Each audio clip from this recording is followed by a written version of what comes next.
एक छोटे से गांव में, जहां घने जंगल और पुरानी हवेलियां समय की धूल में लिपटी हुई थीं, वहां रहती थी अनन्या। अनन्या एक युवा लड़की थी जो शहर से गांव में अपनी दादी के पास आई थी। दादी की हवेली पुरानी थी, दीवारों पर दरारें और छत से लटकते जाले। गांव के लोग कहते थे कि इस हवेली में कुछ अजीब है, लेकिन अनन्या को ये सब अफवाहें लगती थीं। वह अपनी दादी की देखभाल के लिए आई थी, जो अब बूढ़ी हो चुकी थी और अकेली रहती थी। रात का समय था, बाहर तेज हवा चल रही थी, पेड़ों की डालियां सरसराती हुईं। अनन्या दादी के कमरे में बैठी थी, पुरानी कहानियां सुन रही थी। दादी ने कहा, बेटी, इस गांव में एक पुरानी कथा है लाल चूड़ियों की।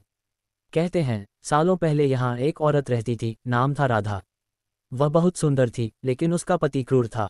एक रात झगड़े में उसने राधा को मार डाला और उसकी लाश जंगल में फेंक दी। लेकिन राधा की आत्मा लौट आए, लाल चूड़ियां पहने हुए। जो भी उसकी चूड़ियां देखता, वह उसका शिकार बन जाता। अनन्या हंस पड़ी। दादी, ये सब पुरानी कहानियां हैं। आज के जमाने में भूत प्रेत कहाँ? दादी ने गंभीर होकर कहा, सुन ले बेटी, रात को कभी अकेले बाहर मत जाना, खासकर अमावस की रात को। अनन्या ने सहमति में सिर हिलाया, लेकिन मन ही मन सोच रही थी कि दादी की उम्र हो गई है, इसलिए ऐसी बातें करती हैं। उस रात अनन्या को नींद नहीं आ रही थी। हवेली की पुरानी घड़ी टिक टिक कर रही थी। अचानक बाहर से एक आवाज आई, चूड़ियों की खनक। अनन्या उठ बैठी। कौन है? उसने पुकारा, लेकिन कोई जवाब नहीं। वह खिड़की के पास गई। बाहर अंधेरा था, लेकिन दूर जंगल में एक लाल चमक दिखाई दी, जैसे कोई लाल चूड़ियां चमक रही हों। अनन्या ने सोचा, शायद कोई जानवर या हवा का वहम। वह वापस बिस्तर पर लेट गई। सुबह हुई। अनन्या गांव घूमने निकली। गांव छोटा था, लोग मिलनसार लेकिन डरपोक। एक बुजुर्ग चाचा ने उसे देखकर कहा, बेटी, तुम दादी की पोती हो। सावधान रहना, इस गांव में रात को बाहर मत निकलना। लाल चूड़ियां वाली चुड़ैल घूमती है। अनन्या ने पूछा, क्या है ये लाल चूड़ियां वाली कहानी? चाचा ने बताया, राधा थी, गांव की बहू। पति ने मार डाला, अब उसकी आत्मा बदला लेती है। जो पुरुष उसे धोखा देते हैं उन्हें मारती है, और औरतों को अपनी चूड़ियां पहनाकर अपना साथी बनाती है। अनन्या को ये सब मजाक लगा। वह बाजार गई, जहां से उसने कुछ सामान खरीदा। वापस लौटते वक्त रास्ते में एक पुरानी दुकान दिखी। दुकानदार एक बूढ़ा आदमी था। अनन्या ने वहां से कुछ चूड़ियां देखीं। लाल रंग की चूड़ियां बहुत सुंदर थीं। ये कितने की? उसने पूछा। दुकानदार ने कहा, बेटी, ये मत लेना, ये पुरानी है, शायद अभिशापित। लेकिन अनन्या ने हंसकर खरीद लीं। मुझे पसंद है, उसने कहा। घर लौटकर अनन्या ने चूड़ियां पहनी। दर्पण में देखा, कितनी सुंदर लग रही थीं। दादी ने देखा तो चीख पड़ी, ये कहाँ से लाए? उतार इन्हें। अनन्या ने पूछा, क्यों दादी? दादी ने कहा, ये वैसी ही हैं जैसी राधा की थीं, लाल, चमकदार, फेंक दे इन्हें। अनन्या ने नहीं मानी। वह रात को चूड़ियां पहने सो गई। आधी रात को फिर वही आवाज, चूड़ियों की खनक, लेकिन इस बार करीब से। अनन्या की आंखें खुलीं। कमरे में अंधेरा था, लेकिन उसके हाथों में चूड़ियां चमक रही थीं। अचानक एक छाया दिखी, एक औरत की छाया, लंबे बाल, सफेद साड़ी। अनन्या डर गई। कौन हो तुम? उसने पूछा। छाया करीब आए और अनन्या ने देखा उसके हाथों में भी लाल चूड़ियां। छाया ने कहा, ये मेरी चूड़ियां हैं, लौटा दे। अनन्या चीखी और बेहोश हो गई। सुबह दादी ने उसे जगाया। अनन्या ने सपना समझा, लेकिन उसके हाथों में चूड़ियां अभी भी थीं। वह डर गई। गांव में अफवाह फैल गई कि लाल चूड़ियां वाली वापस आ गई है। अनन्या ने फैसला किया कि वह इस रहस्य को सुलझाएगी। वह जंगल की ओर गई, जहां राधा की लाश फेंकी गई थी। जंगल घना था, पेड़ों की छाया में अंधेरा। वहां एक पुराना कुआं था। कुएं के पास अनन्या को कुछ मिला, एक टूटी हुई लाल चूड़ी। वह डरते हुए वापस लौटी। रात हुई, फिर वही खनक। इस बार छाया और स्पष्ट थी। मुझे न्याय दो, छाया ने कहा। अनन्या ने पूछा, क्या हुआ तुम्हारे साथ? छाया ने बताया, मेरा पति रामलाल ने मुझे मारा। अब वह गांव में रहता है, दूसरी शादी कर ली। मुझे बदला चाहिए। अनन्या सोच में पड़ गई। क्या ये सच है? वह अगले दिन रामलाल से मिलने गई। रामलाल एक अमीर आदमी था, गांव का सरपंच। उसने अनन्या को देखकर कहा, क्या बात है बेटी? अनन्या ने पूछा, आपकी पहली पत्नी राधा? रामलाल का चेहरा पीला पड़ गया। वो भाग गई थी। अनन्या को शक हुआ। वह रात को फिर इंतजार करने लगी। छाया आए, उसे मार डालो, उसने कहा। अनन्या डर गई, लेकिन छाया ने उसकी चूड़ियां पकड़ी और कहा, अब तुम मेरी हो।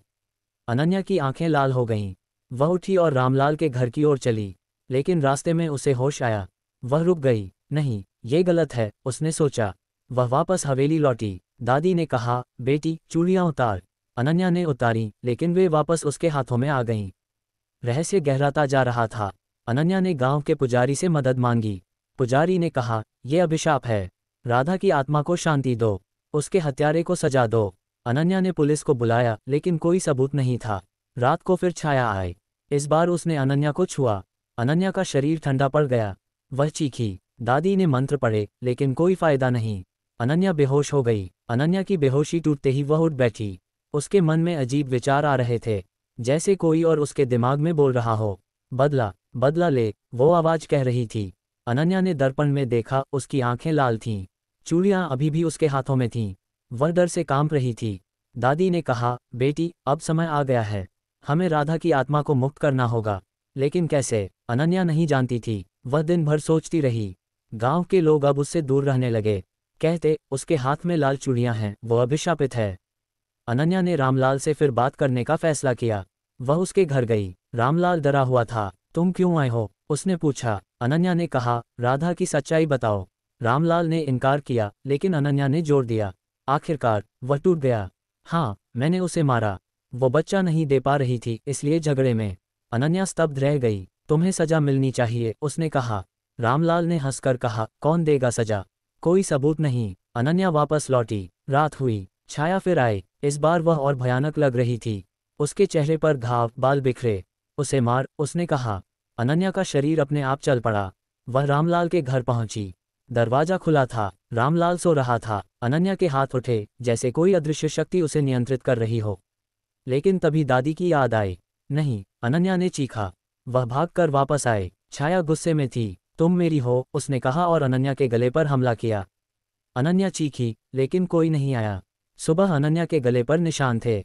दादी ने कहा, हमें जंगल जाना होगा जहां राधा की लाश है। वहां पूजा करनी होगी। अनन्या सहमत हुई। वे जंगल गए। कुआं पुराना था, पानी काला। पुजारी भी साथ थे। उन्होंने मंत्र पढ़े। अचानक हवा तेज हो गई। पेड़ हिलने लगे। एक आवाज आई, चूड़ियों की खनक। छाया प्रकट हुई। मुझे छोड़ो नहीं, उसने कहा। पुजारी ने कहा, राधा तुम्हें मुक्ति मिले। लेकिन छाया ने हमला किया। पुजारी गिर पड़े। अनन्या डर गई। वह भागी लेकिन चूड़ियां उसके हाथों से नहीं उतर रही थीं। गांव लौटकर अनन्या ने सोचा, शायद रामलाल को पुलिस के हवाले कर दें। वह पुलिस स्टेशन गई। इंस्पेक्टर ने कहा, सबूत दो। अनन्या ने चूड़ियां दिखाईं लेकिन वे हंसे। ये भूत की कहानी है। अनन्या निराश हो गई। रात को फिर छाया आई। इस बार उसने अनन्या को अपने साथ ले जाने की कोशिश की। अनन्या का शरीर हल्का हो गया, जैसे आत्मा निकल रही हो। दादी ने बचाया, मंत्र पढ़कर। लेकिन दादी कमजोर हो गईं। अनन्या ने फैसला किया कि वह खुद रामलाल से सामना करेगी। वह उसके घर गई। रात को रामलाल डरा हुआ था। मुझे माफ करो, उसने कहा। लेकिन छाया वहां आ गई। बदला, उसने चीखा। रामलाल पर हमला हुआ। वह चीखा और मर गया। अनन्या स्तब्ध थी। क्या उसने किया? नहीं, छाया ने। लेकिन अब अनन्या पर इल्जाम लगेगा। वह भागी। पुलिस आई लेकिन कोई सबूत नहीं। गांव में डर फैल गया। अनन्या अब अभिशापित महसूस कर रही थी। चूड़ियां उसके साथ जुड़ गई थीं। वह सो नहीं पाती, खा नहीं पाती। दादी बीमार पड़ गईं। अनन्या ने सोचा, शायद शहर जाकर डॉक्टर से मिलें। लेकिन छाया ने कहा, तुम कहीं नहीं जा सकती। अनन्या का मन टूट रहा था। वह जंगल वापस गई, कुएं के पास। वहां उसे राधा की डायरी मिली। डायरी में लिखा था, मैं निर्दोष हूँ। रामलाल ने मुझे झूठा इल्जाम लगाया। अनन्या चौंक गई। क्या राधा निर्दोष थी? रहस्य और गहरा हो गया। अनन्या ने डायरी पढ़ी। राधा ने लिखा कि रामलाल की दूसरी औरत थी, इसलिए उसने राधा को मारा। अनन्या ने फैसला किया कि सच्चाई सामने लाएगी। लेकिन छाया अब हर समय उसके साथ थी। रात को सपनों में आती, कहती, मुझे न्याय दो। अनन्या थक गई थी। अनन्या अब पूरी तरह छाया के कब्जे में थी। उसके विचार उसके नहीं रह गए थे। वह गांव में घूमती, लोग डरते। चूड़ियां खनकती और लोग भागते। दादी की हालत खराब हो गई। अनन्या ने डॉक्टर बुलाया लेकिन डॉक्टर ने कहा, ये कोई बीमारी नहीं, शायद मानसिक। अनन्या जानती थी, ये अभिशाप है। वह डायरी लेकर रामलाल की दूसरी पत्नी से मिली। नाम था कमला। कमला डरी हुई थी। तुम कौन? उसने पूछा। अनन्या ने डायरी दिखाए। कमला रो पड़ी। हाँ, रामलाल ने राधा को मारा क्योंकि मैं थी। लेकिन अब वो मर गया, मुझे छोड़ दो। अनन्या ने कहा, राधा को शांति दो। लेकिन छाया वहां आ गई। उसे मार, उसने कहा। अनन्या ने रोका लेकिन छाया ने कमला पर हमला किया। कमला चीखी लेकिन बच गई। अनन्या अब समझ गई कि छाया बदला चाहती है, लेकिन गलत तरीके से। वह पुजारी से फिर मिली। पुजारी ने कहा, राधा की आत्मा को सच्चाई बताओ। कुएं में उसकी लाश दफनाओ सही तरीके से। अनन्या ने पुलिस से मदद मांगी। इंस्पेक्टर ने कुआं खुदवाया। वहां हड्डियां मिलीं। डीएनए टेस्ट से साबित हुआ कि वो राधा की हैं। रामलाल पर पोस्टमार्टम इल्जाम लगा। लेकिन छाया संतुष्ट नहीं थी। वह अनन्या को तड़पाती। रात को अनन्या के सपनों में राधा की जिंदगी दिखाती। राधा की खुशी, दर्द, मौत। अनन्या रोती। दादी ने कहा, बेटी चूड़ियाँ कुएं में फेंक। अनन्या गई, कुएं के पास फेंकी, लेकिन चूड़ियाँ वापस आ गईं। छाया हंसी, अब तुम मेरी बहन हो। गांव में और मौतें हुईं। जो रामलाल के साथी थे वे मरने लगे। लोग कहते, लाल चूड़ियाँ वाली आई है।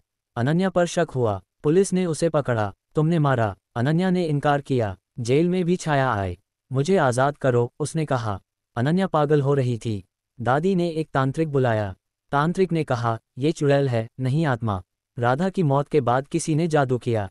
अनन्या चौंक गई। तांत्रिक ने मंत्र पढ़े। छाया चीखी, मुझे मत रोको। तांत्रिक ने कहा, सच्चाई बताओ। छाया ने कबूल किया, मैं राधा नहीं, उसकी बहन हूँ। राधा को मैंने मारा, रामलाल को इल्जाम दिया। बदला मेरे लिए। रहस्य खुला, राधा की बहन ने उसे मारा, ईर्ष्या से। फिर खुद को मार लिया, लेकिन आत्मा बनी रही। लाल चूड़ियाँ उसकी थीं। अनन्या स्तब्ध थी। तांत्रिक ने अभिशाप तोड़ा। चूड़ियाँ टूट गईं। छाया गायब हो गई। अनन्या आज़ाद हुई, लेकिन डर खत्म नहीं हुआ। रात को कभी कभी खनक सुनाई देती। अनन्या शहर लौट गई, लेकिन लाल चूड़ियाँ की कहानी गांव में जारी रही। अनन्या शहर लौट आए, लेकिन मन में डर बसा था। वह सो नहीं पाती, रात को चूड़ियों की खनक सुनती। डॉक्टर ने कहा, ट्रॉमा है। लेकिन अनन्या जानती थी, छाया पूरी तरह गई नहीं। दादी की मौत हो गई, हवेली खाली। अनन्या ने हवेली बेच दी, लेकिन खरीदार ने कहा, यहाँ भूत है।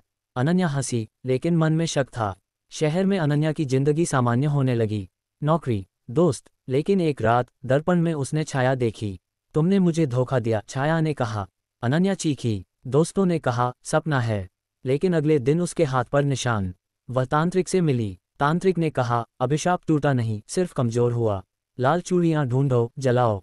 अनन्या गांव लौटी। हवेली में गई। वहां चूड़ियाँ मिलीं। उसने जलाने की कोशिश की, लेकिन वे नहीं जलीं। छाया आए, मुझे मत मारो। अनन्या ने पूछा, क्यों? छाया ने कहा, मैं अकेली हूँ। अनन्या को तरस आया, लेकिन डर था। वह पुजारी से मिली, पूजा की। छाया चीखी और गायब हो गई। लेकिन कहानी खत्म नहीं। गांव में नई मौतें। अनन्या पर फिर शक। वह जांच करने लगी। पता चला, तांत्रिक झूठा था। वह रामलाल का दोस्त था। अभिशाप उसने फैलाया। अनन्या ने पुलिस को बताया।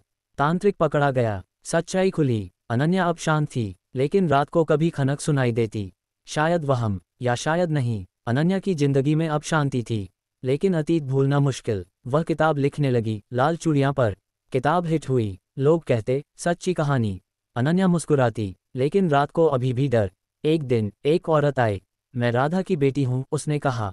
अनन्या चौंक गई। राधा की बेटी? औरत ने कहा, हाँ, छुपाकर रखी थी। अभिशाप मेरी माँ का नहीं, बहन का था। वे साथ जंगल गईं, पूजा की, चूड़ियाँ जलीं। छाया आए, लेकिन शांत। धन्यवाद, उसने कहा और चली गई। अनन्या मुक्त हुई। जिंदगी नई शुरू हुई, लेकिन लाल चूड़ियाँ की याद हमेशा रही।